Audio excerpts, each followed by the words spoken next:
Hello everyone, a warm welcome to another episode of Curiosities. Today we'll tackle a topic that stirs emotion among parents, educators, and even experts from various fields. The question we're asking is, children and electronic devices, when should they start and why? What arguments are there for introducing children to the world of technology earlier or later? We will analyze this issue together today.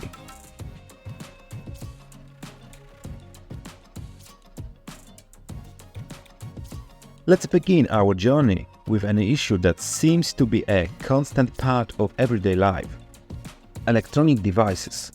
Like magnets, they attract the attention of our little ones, but when is the right moment to allow them closer contact with tablets or smartphones? Is there a golden mean that reconciles the need development with the necessity of protection? Certainly, the answer to this question is not easy and unequivocal. However, it's worth considering several key aspects that will help us make a wise decision. Above all, it's important to introduce children to the world of technology gradually, instead of giving them full access at once. We can start with specific educational apps that support the development of cognitive and motor skills. Here are a few points to consider. Child age. Experts often advise limiting screen time for very young children. For preschoolers, this could be, for example, half an hour a day under adult supervision. Type of content.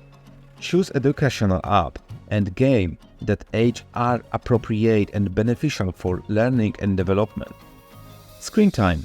Set clear rules about how much time our children can spend with electronic devices. It is important that this time is controlled and balanced with other activities. And parental involvement. We be present and participate in this digital world of our children. This allows us to monitor the activity and teach the safe internet use. And remember, technology itself is either not good or bad.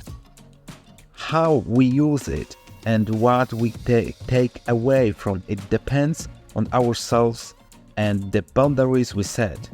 Therefore, it is equally important for us as parents to be good role models and show how to integrate technology healthily into everyday life.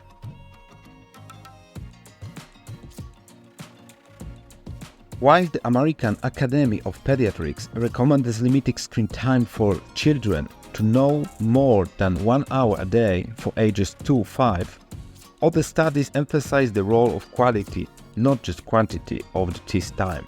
Interestingly, experts point to the educational and developmental potential that tailored digital content can have. The question, however, is how to find a balance. Here are some key questions that a parent or guardian should ask. Age recommendation. Consider what specialists say. According to their conclusions, each stage of childhood requires a different approach to electronic device. Which programs to choose? It's like a diet. The quality of consumed products is crucial. Look at which apps can support development and which might turn out to be digital fast food for our mind. Effects of excessive use. The consequences of overusing technology by youngest can be like a quiet echo that may return for years. Therefore, control the time spent in front of the screen. Parental interaction and media use. The role of parent is to be a guide in the world of new technologies.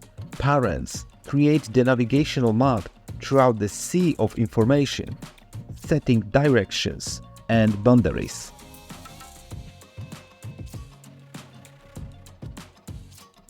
What does this look like in practice? The grim reality is that many parents use technology device as a modern nanny. Meanwhile, spending time together in front of the screen can become an opportunity for learning and strengthening bonds. We'll talk about how to create healthy habits and how to use technology to support a child's development. It's worth starting by establishing specific rules for using the electronic devices. For example, you can define hours during which watching movies and playing games together is allowed. It's also important to choose educational and interactive content that engages the child and stimulates their development. Here are some ways to healthily incorporate technology into daily life. Choose wise content. Look for games and apps designed for you with children in mind that they teach, talk, play. Pay attention to the expert recommendation and others. Parents' opinions. Set time limits. Using devices should not replace physical activity or interaction with peers. Determine how much time your child can spend in front of the screen. Be a good example. Children will imitate adults, so show them that phones or tablets are not just for entertainment, but also tools for work and learning. Talk about what you see. Don't leave your child alone with the content. Discuss movies or games together. Ask questions and encourage reflection. Remember, technology itself is not bad. How we use it is crucial. When used consciously and in moderation, it can be a valuable support in education and child development.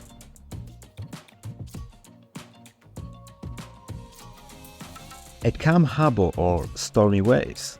The role of technology in the psychological development of children is as complex as a psyche itself.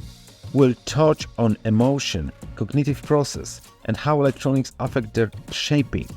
Let's consider what happens in the mind of a child growing up with tablets as their companions.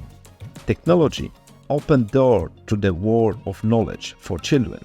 It provides access to unlimited educational resources that can support their intellectual development.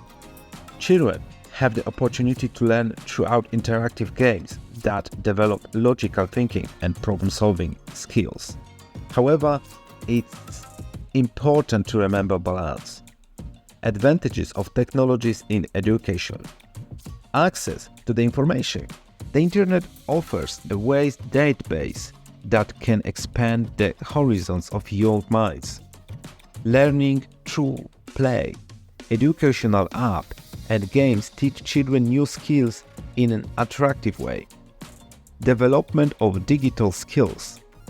In today's world, digital competencies are essential and worth developing for an early age.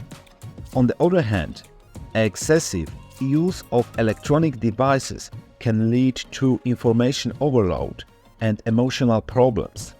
Long hours spent in front of the screen can affect concentration ability and cause frustration.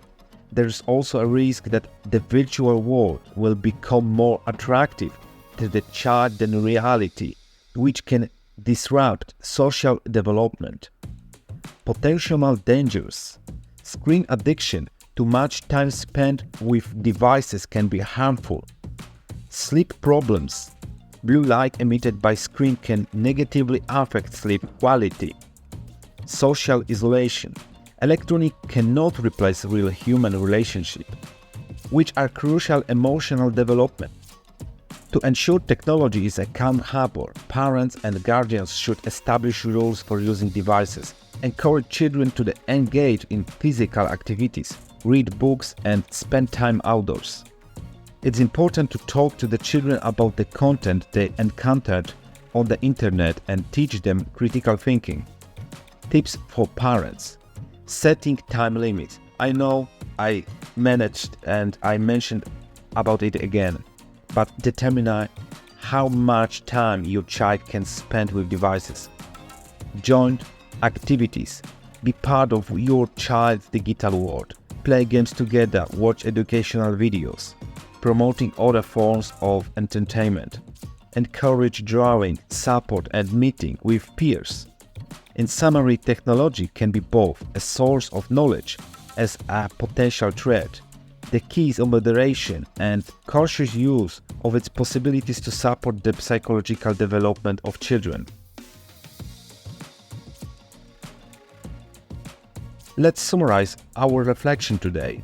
Controlled access to the technology can be the key to unlock doors, a world of knowledge and opportunities.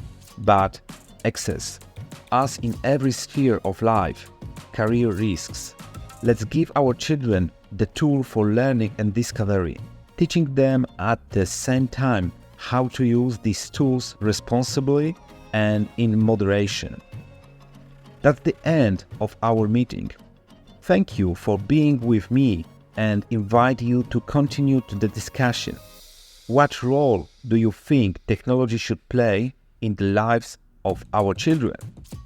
See you in the next episode, where we will once again combine psychology with curiosity.